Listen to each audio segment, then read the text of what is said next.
Welcome to AutoTechWorld. If you just changed the oil on your Nissan Rogue, here is how you reset the maintenance oil and filter indicator. You start by pressing the start button without touching your brake.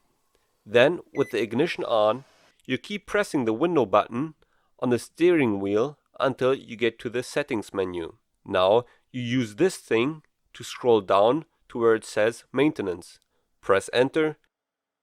In the maintenance menu, select oil and filter. Press enter again. In this menu, scroll down once again to select reset and hit enter again. If you are sure you want to reset, scroll up to select yes and press enter again. Your oil life monitor is now reset, and you can press the window button to get back to your information display. If this was helpful to you, make sure to give it a thumbs up, subscribe to see future uploads.